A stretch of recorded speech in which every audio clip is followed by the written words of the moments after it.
அன்பார்ந்த பக்த கோடி பெருமக்களுக்கு வள்ளியூரிய செல்வராஜ் ஆகிய என்னுடைய அன்பான வணக்கம். மாசி மாதம் மகத்துவம் மிக்க மாதமாக போற்றப்படுகிறது. மாசி மாதத்தில் வரும் மகம் சிறப்பாக சொல்லப்பட்டிருக்கின்றது.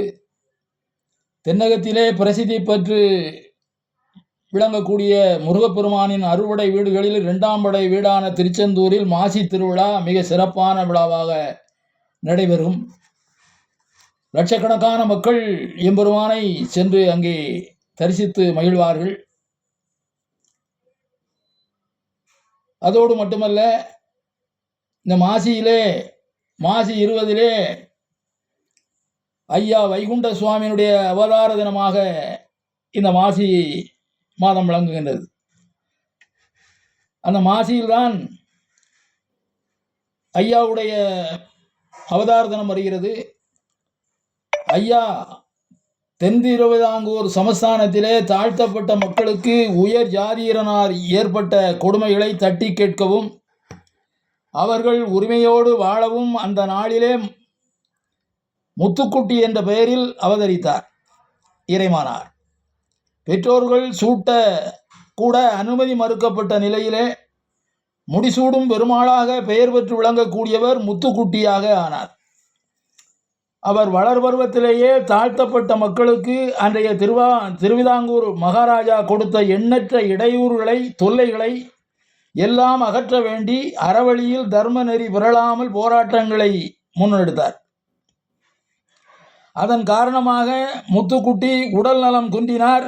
அவதார திருமகனாக வந்தவர் அன்னையின் பாசத்தால் கட்டுண்டு திருச்செம்பதியை சென்று அடைந்தார்.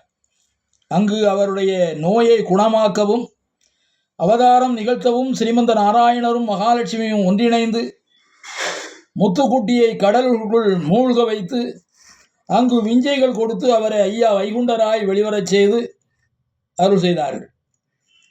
வைகுண்டர் ரூபம் பெற்ற ஐயா மீண்டும் சுவாமி தோப்பு சென்று அங்கும் பல தவங்கள் ஏற்றி மக்களுக்கு மண்ணும் தண்ணீரும் மருந்தாக கொடுத்து தீராத நோய்களை எல்லாம் தீர்த்தார்.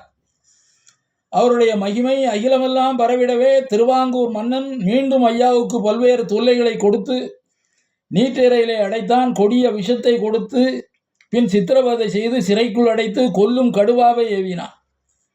அக்கொடிய விலங்காகிய கடுவாவோ அவதார புருஷனாகிய ஐயாவை கண்டு அவர் காலடியிலே தஞ்சமடைந்தது. இதை கண்டு பதறிய மன்னன் ஐயாவின் பதம் பணிந்தான். ஐயாவின் அற்புதங்கள் அகிலமெங்கும் பரவி நின்றது. ஐயா மக்களை நெறிதவறாமல் வாழச் சொன்னார். அன்பை போதித்தார். அகில திரட்டு அருள்நூல் என்ற பொக்கிஷங்களை நமக்கு தந்து அதன் வழி நடந்து மேன்மடைந்து வாழும்படி ஐயா வைகுண்டர் நமக்கு அன்பு கட்டளையிட்டார்.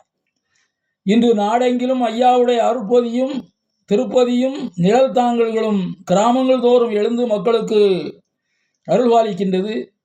அவர் காட்டிய வழியில் நின்று அவர் பதம் பணிந்து சகல நலமும் வளமும் பெற்று வாழ்வோம் என்று கூறி இத்துடன் நிறைவு செய்கின்றேன். நன்றி, வணக்கம்.